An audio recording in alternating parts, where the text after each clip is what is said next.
ফাতেমার কথায় হযরত আলী অনেক খুশি হইলা।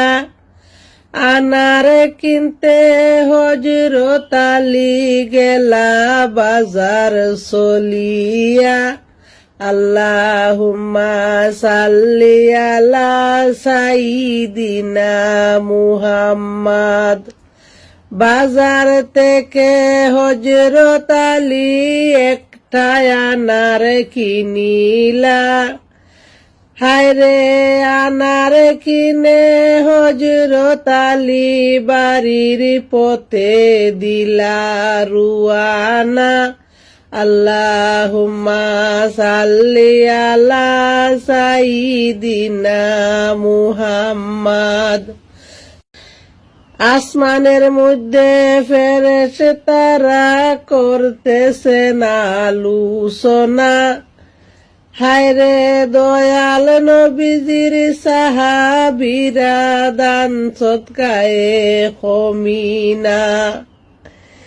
একজন ফেরেশতা বলে উঠলেন না তাকিলে দেবে না। আরেকজন ফেরেশতা বলে উঠলেন না তাকিলে অফিসে হাঁটবে না। আল্লাহুম্মা সাল্লি আলা সাইয়্যিদিনা মুহাম্মাদ। আল্লাহ বলেন, ও ফেরেশতা ঝগড়া তোমরা কইরো না। এই যাইতেছেন হযরত আলী, পরীক্ষা করে দেখো না। আল্লাহর কথায় ফেরেশতারা জমিনের দিকে চাহিলা।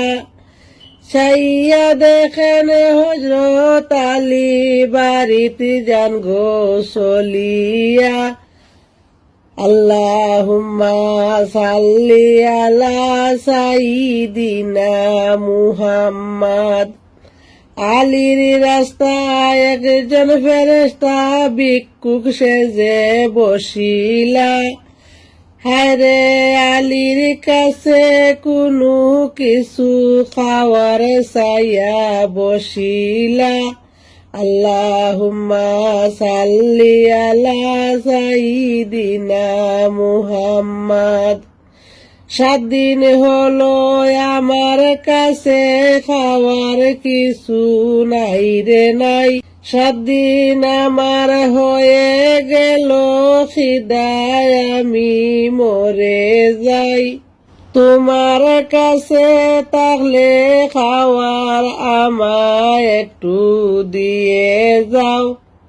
আল্লাহুম্মা সাল্লি আলা সাইয়্যিদিনা মুহাম্মাদ। আলী বলেন, ফাতেমার জন্য একটা আনার নিতেছি কিনিয়া। এর থেকে তুমি অর্ধেক নেও রে ভিক্ষুক খাইয়া। আল্লাহুম্মা সাল্লি আলা সাইয়্যিদিনা মুহাম্মাদ। হযরত আলী অর্ধেক আনার দিয়েছেন গো খাটিয়া। রে সঙ্গে সঙ্গে ভিক্ষুকটি নিল বকন করিয়া। ভিক্ষুক বলে, ওরে আলী, খিদায় আমার মিটিল না। বাকি অর্ধেক খাইলে আমার পেটে খিদা থাকবে না। বাকি অর্ধেক হযরত আলী দিলেন হায় গো উঠাইয়া। হায়রে খালি হাতে হযরত আলী বাড়িতে গেলেন চলিয়া। আল্লাহুম্মা সাল্লি আলা সাইয়্যিদিনা মুহাম্মাদ।